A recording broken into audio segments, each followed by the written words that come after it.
Bismillahirrahmanirrahim. Hello students, Assalamu alaikum. How are you? Hope so that all of you will be fine. And today we are going to discuss the lesson number 4 of Prose Book 2. That is End of Term by David Dacis. सबसे पहले हम short से introduction देखते हैं writer के बारे में, then हम डिस्कस करेंगे अपने ऐसे को. सो let's start from the introduction of author. He was a literary historian, literary critic and scholar and a writer.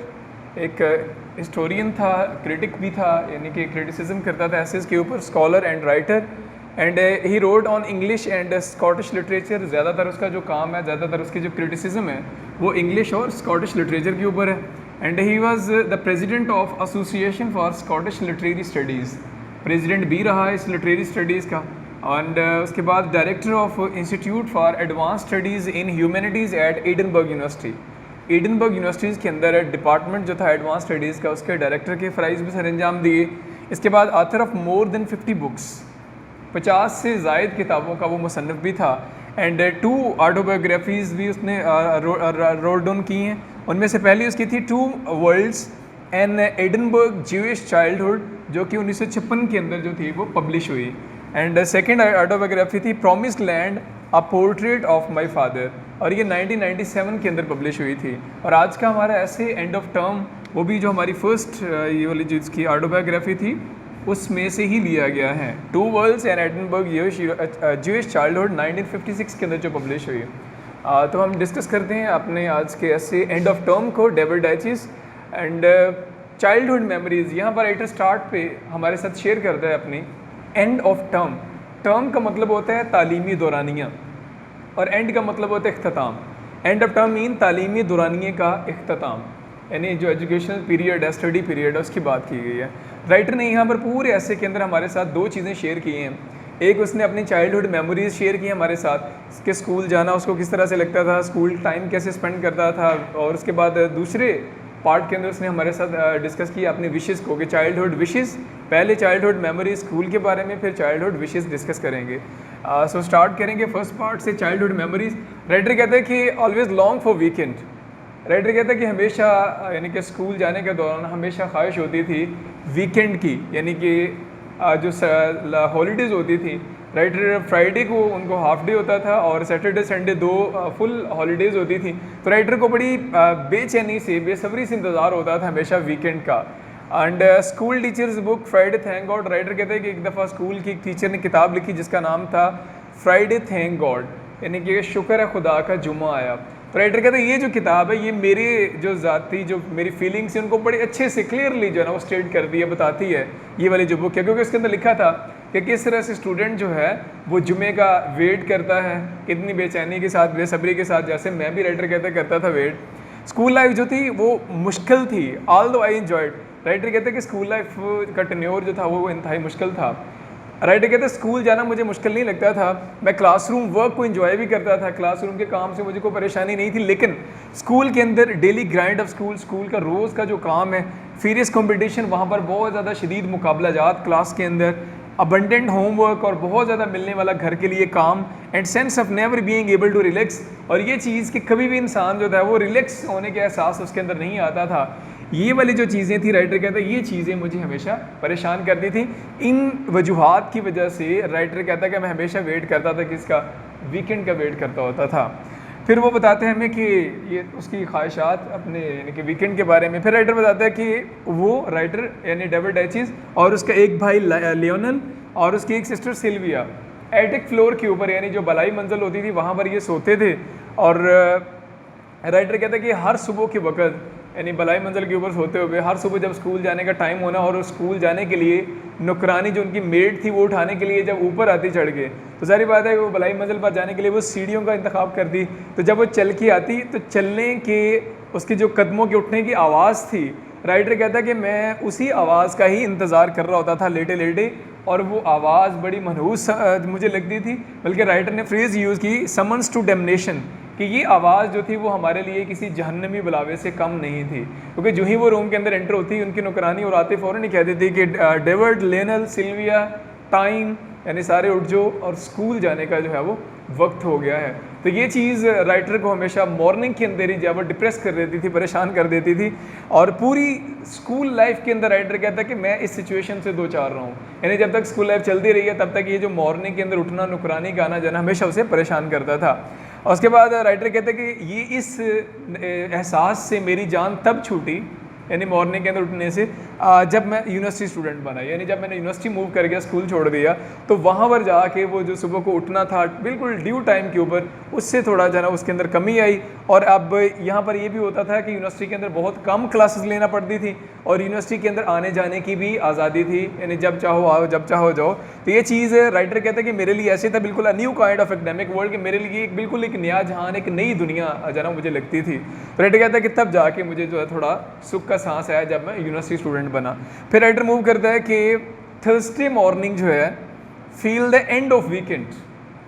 Thursday morning बहुत खुशगवार होती थी। जुमेरात की सुबह को उठना राइटर कहता है कि मुझे हमेशा पुरसकून करता था। रीज़न ये थी कि आज लास्ट डे था और इसके आगे एक दिन सिर्फ रह गया, फ्राइडे, वो भी हाफ डे है, और उसके बाद आगे 2 भरपूर छुट्टियाँ आ रही हैं। जिस तरह जुमेरात को उठना अच्छा लगता था कि इसके बाद एक दिन रह गया सिर्फ, फ्राइडे मॉर्निंग जो थी वो पॉजिटिवली रोज़ कलर्ड, वो बहुत खुशगवार उसको लगती थी। और राइटर कहता है कि जुमे की जो दिन होता था उसका जो लास्ट लेक्चर होता था उसका हमेशा वेट होता था कि लास्ट लेक्चर चाहे जिस मर्जी किताब का हो, चाहे जितना मर्जी काम जो भी हो, राइटर कहते हैं उसका वेट होता था और वो हमारे लिए बड़ा खुशकुन एहसास होता था। और फ्राइडे वाले दिन हम लोग जब छुट्टी होती, लास्ट लेक्चर जब ऑफ होता, तो हम स्कूल से जो ही निकलते घर के लिए, तो हमारी हालत बिल्कुल ऐसी होती जैसे कोई कैद खाने से कैदी जो है वो आज़ाद होकर निकलता है, यानी एस्केप प्रिजनर की तरह। राइटर कहते हैं कि हम भागते स्कूल से कि आगे 2 पूरी छुट्टी, यानी कि सैटरडे संडे फुल ऑफ हैं। उसके बाद फ्राइडे नाइट जो थी was the best night of the week. उसी दिन जुमे की सुबह को उठना भी खुशगवार, लास्ट लेक्चर तक मूव करते करते भी अब बड़े खुशगवार, और जुमे की रात बड़ी पुरस्कून और बड़ी खूबसूरत रात होती थी, राइटर कहता है। और उसके बाद सैटरडे नाइट जो थी, यानी क्योंकि एहसास होता था कि आगे पूरे 2 दिन की छुट्टियाँ हैं, इसके बाद हफ्ते की जो रात थी वो भी बेहतर होती थी, कदरे बेहतर होती थी, लेकिन जुमे वाली रात की तरह का मज़ा नहीं होता था। उसकी वजह सैटरडे रात को सोते हुए एक चीज़ का एहसास होता था कि अब आगे एक छुट्टी जो वो बाकी बची है। इसके बाद राइटर मूव करते हैं कि संडे नाइट जो होती थी वो full of threat of Monday morning, वो बड़ी परेशान कुन होती थी, क्योंकि अब मंडे की सुबह को वही स्कूल वर्क, वही क्लास वर्क, वही रूटीन, वही टीचर्स, वही वाइट बोर्ड, हर चीज़ जो है ना वो एडवांस में राइटर उसको इमेजिन करके राइटर कहता बहुत परेशानी होती थी।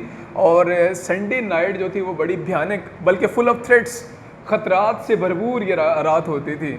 फिर राइटर मूव करते हुए बताता है कि हाफ हॉलीडे, यानी कि यहाँ तक था, राइटर ने हमारे साथ शेयर किया कि किस तरह से वो वीकेंड का इंतज़ार क्यों करता होता था, कौन कौन से खदशात थे जो उसको लाग थे। फिर वो मूव करता है छुट्टियों के बारे में, हमें बताता है कि छुट्टियों का वेट करता होता था, कौन कौन से वाली छुट्टियाँ थी जिनका राइटर वेट करता था। Half holiday to attend the football match. Writer कहता है कभी कभी ऐसे होता था कि स्कूल के अंदर को फुटबॉल मैच हो रहा होता था तो क्लास को हाफ डे कर दिया जाता था, यानी आधे दिन की छुट्टी कर दी जाती थी। और ये एक अनएक्सपेक्टेड, राइटर कहता ब्लिस थी हमारे लिए। अनएक्सपेक्टेड क्राइसिस, किसी गैर मुतवक्को नागहानी सूरत हाल या सेलिब्रेशन के मौके पर भी बहुत बात ये होता था कि स्कूल जो है वो 2 घंटे पहले बंद कर दिया जाता था या हाफ डे कर दिया जाता था। और राइटर कहते हैं ये जो छुट्टियाँ थी ये बहुत ही खूबसूरत छुट्टियाँ होती थी, और राइटर ने इनको नाम दिया अनएक्सपेक्टेड रेस्पाइट्स। वो छुट्टियाँ जो गैर मुतवक्को तौर पर होती थी, नागहानी सूरत हाल के अंदर या किसी सेलिब्रेशन के लिए, या बाज़ औक़ात अगर मैच वगैरह हो रहा है तो उसको देखने के लिए। फिर राइटर कहते हैं कि हमेशा इंतज़ार होता था एनुअल मिड टर्म हॉलीडे का, सालाना जो मिड टर्म एग्जाम के बाद छुट्टी, एक छुट्टी की जाती थी। और राइटर कहते हैं कि मोस्टली ऐसा होता था कि स्कूल वाले वो छुट्टी करते थे मंडे की, तो इसका भी इंतज़ार होता था मिड टर्म हॉलीडेज आएंगे, यानी सैटरडे, संडे एंड मंडे, तो एक तरह का एक लॉन्ग वीकेंड बन जाता था 3 छुट्टियों के साथ। तो कहते हैं इसका बड़ा इंतज़ार होता था। और स्केटिंग हॉलीडे, बाज़ औक़ात ऐसे होता था कि बर्फ़बारी बहुत ज़्यादा हो जाती थी तो स्कूल में 1 दिन की छुट्टी कर दी जाती थी बच्चों को स्केटिंग के लिए। तो ये जो छुट्टियाँ होती थी अनएक्सपेक्टेड होती थी, और राइटर कहता है कि ये छुट्टियों का राइटर ने नाम दिया ब्लेस्ड ब्रेक्स का, कि तालीमी दौरान के दौरान एक बेहतरीन जो ब्रेक, एक बेहतरीन जो है ना चीज़ साबित होती थी ये छुट्टियाँ भी।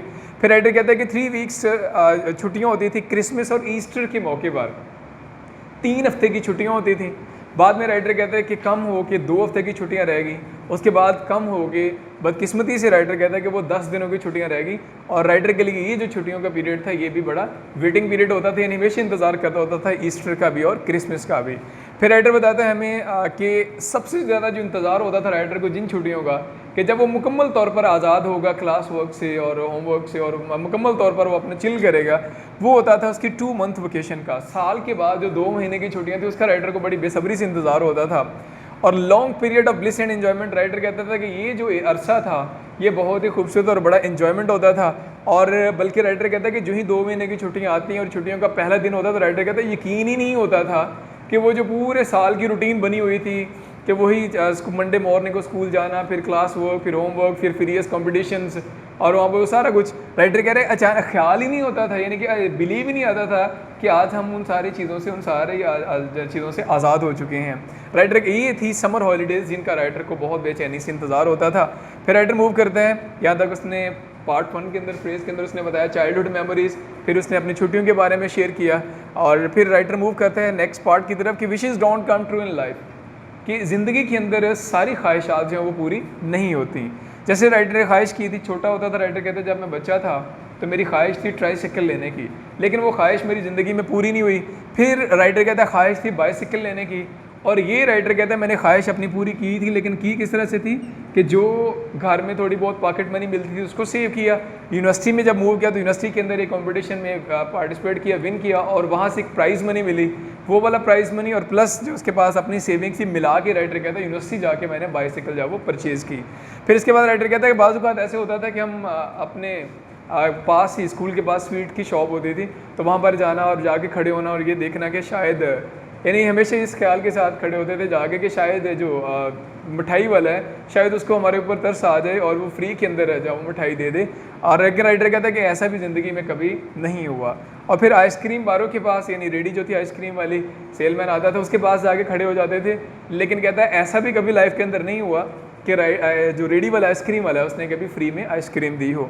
लेकिन ख्वाहिश हमेशा होती थी आइसक्रीम लेने की भी, स्वीट्स लेने की भी, लेकिन राइटर कहता है कि ये ख्वाहिशात भी कभी पूरी नहीं हुई, क्योंकि राइटर को जो पॉकेट मनी मिलती थी वो बहुत कम मिलती थी, और इस यानी एडवाइस के साथ मिलती थी कि जो पॉकेट मनी मिल रही है उसको आपने खर्चना नहीं है, बल्कि क्या करना है, उसको सेव करना है। तो इसलिए राइटर कहता है कि ये ख्वाहिशात जो बचपन की थी वो ख्वाहिशात ही रह गई। फिर वो राइटर कहता है कि हाँ, एक ख्वाहिश ऐसी थी जो मेरी ज़िंदगी में हमेशा पूरी होती थी, यानी जो हम करते भी थे और वो पूरी भी होती थी, और वो ख्वाहिश थी समर हॉलीडेज़ की, गर्मियों की छुट्टियों की। और ये हमेशा ही होता था, कहता है कि वेट भी होता था कि गर्मियों की छुट्टियां होनी, और ख्वाहिश भी थी कि जल्द से जल्द आएँ। ये ख्वाहिश हमेशा पूरी होती थी, और ये पीरियड होता था, राइटर कहता है, हमारे लिए परमानेंट फेलिसिटी एंड एन्जॉयमेंट का, एक मुस्तकिल और एक लंबी खुशियों का, एक बेइंतहा खुशियों का एक खूबसूरत सिलसिला होता था गर्मियों की छुट्टियाँ। ये ख्वाहिश राइटर कहता है कि मेरी पूरी ज़िंदगी पूरी हुई है, यानी स्कूल लाइफ के अंदर भी पूरी होती रही है और यूनिवर्सिटी लाइफ के अंदर भी पूरी होती रही है। तो कुछ चाइल्डहुड विशेज़ थी जो आपके साथ डिस्कस की। अभी ये लेसन आपने होपफुली कुछ आपने इसके पार्ट्स को जो मैंने किए अंडरस्टैंड कर लिया होगा।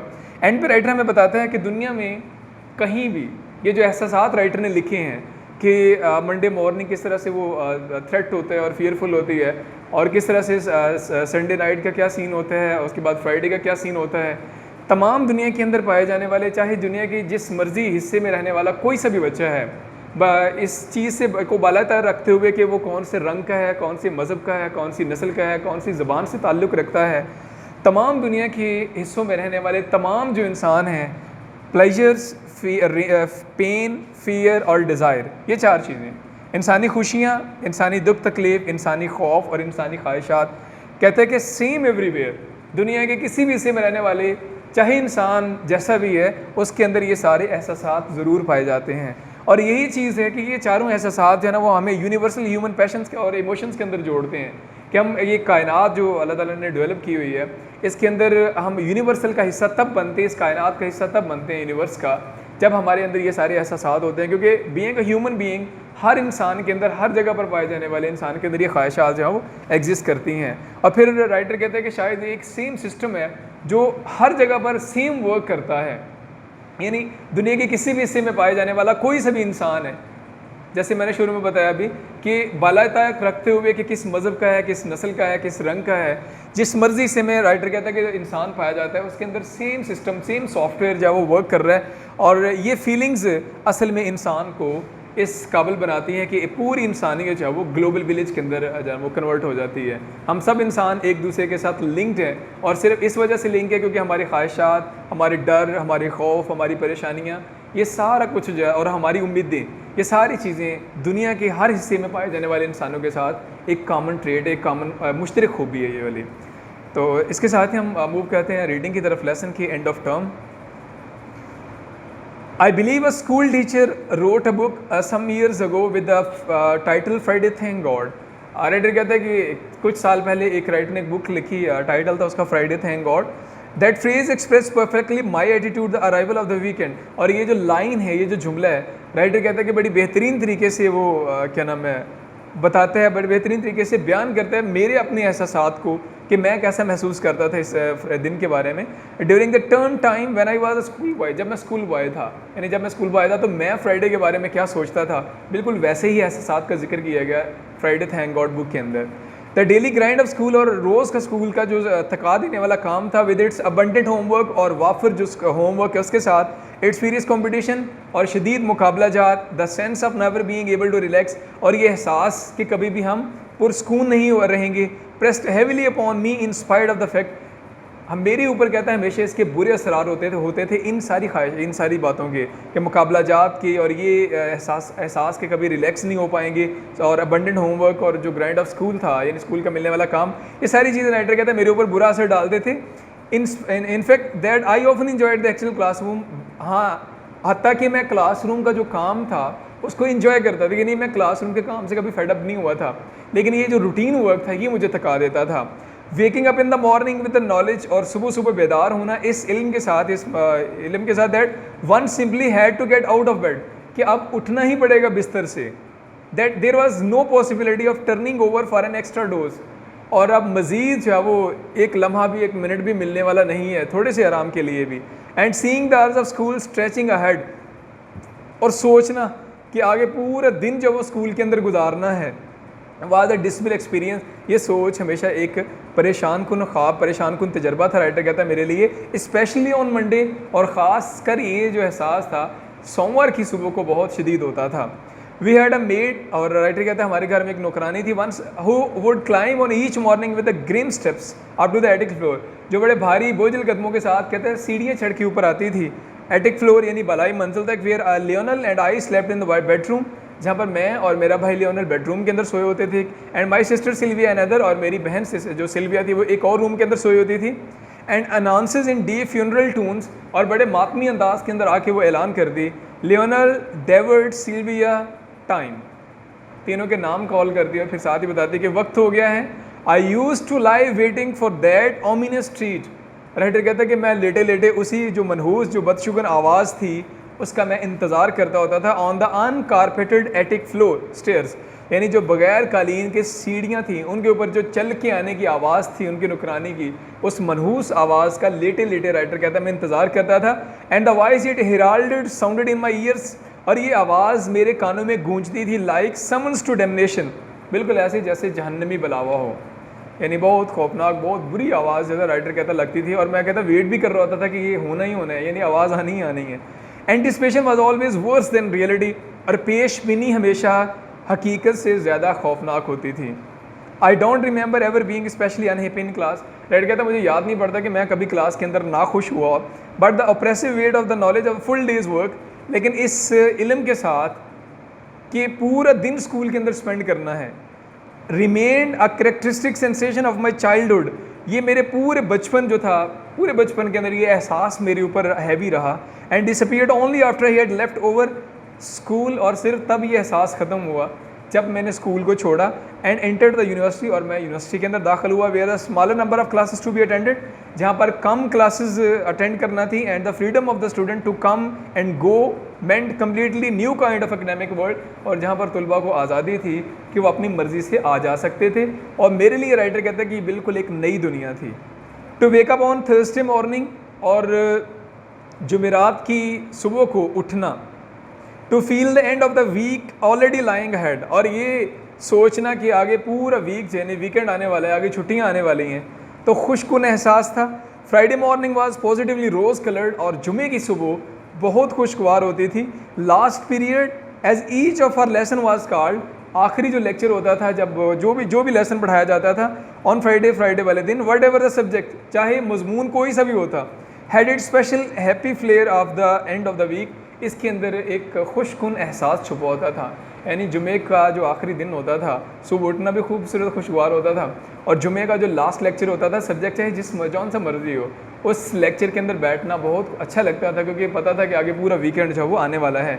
And one walk home from school on Friday afternoon, और हर स्टूडेंट जो है वो कहता है निकलता था स्कूल से, however much homework had been assigned for the Monday, चाहे सोमवार के लिए जितना भी होमवर्क असाइन कर दिया गया हो, with tread of an escaped prisoner, ऐसे भागता था स्कूल से जैसे एक कैदी जेल से भागता है। फ्राइडे नाइट और जुमे की जो रात थी, with 2 solid holidays before school, और जब पता था कि आगे पूरी 2 छुट्टियां मौजूद हैं, was the best night of the week, वो हफ्ते की खूबसूरत रात, बेहतरीन रात होती थी। सैटरडे नाइट और जो हफ्ते की रात थी, with still a whole day between in it and Monday, अभी सोमवार और इसके माबेन अभी एक और छुट्टी बाकी थी, was pleasant in a quite different way, ये भी एक तरह से खुशगवार ही होती थी। Sunday night was full of threat of Monday morning, और संडे की जो नाइट थी, यानी एतवार की जो रात थी, वो सोमवार के खदशात से भरपूर होती थी। इसके साथ ही हमारी रीडिंग जो है वो पेज 1 वो कंप्लीट होता है, और अब हम मूव करेंगे इडियोमेटिक फ्रेज़ की तरफ, जो ग्रामर पोर्शन है वो। So let's start from idiomatic phrases from 101 to 110। Model sentences दिए जा रहे हैं यहाँ पे। First idiomatic phrase here is beard the lion in his den, दुश्मन को उसके घर जाके ललकारना। Challenging the might of Muslims, मुसलमानों की ताकत को चैलेंज करना। The Hindus bearded the lion in his den, Hindu बिल्कुल ऐसा ही कर रहे हैं जैसा दुश्मन को उसके घर जाके ललकारना। बीस्ट ऑफ बर्डन, लादू जानवर, यानी जो जिसके ऊपर लोड हम कर सकते हैं, लोडेड एनिमल जो होते हैं। Army had to bear the brunt of battle, army जो है उसको बर्दाश्त करना पड़ा बैटल को। And beat about the bush, इधर उधर की छोड़ना। He is in the habit of beating about the bush, उसकी आदत है इधर उधर की बातें करने की। And beat somebody black and blue, मार मार कर अधमुआ कर देना, यानी नींद बेहोश कर देना।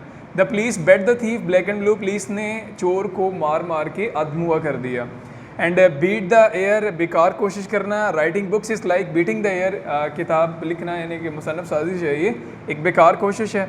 बिकॉज ऑफ के बाइस he could not reach station because of rain, बारिश के सबब वो स्टेशन पर नहीं पहुंच सका। बिफोर लॉन्ग, थोड़ी देर में। We shall meet before long, हम थोड़ी ही देर में मिलते हैं। बिहाइंड द सीन्स, दर पर्दा या खुफिया। Who is helping the enemy behind the scene, दुश्मन की दर पर्दा मदद कौन कर रहा है। And second last idiomatic phrase is bell the cat, खतरे की मुहिम अंजाम देना।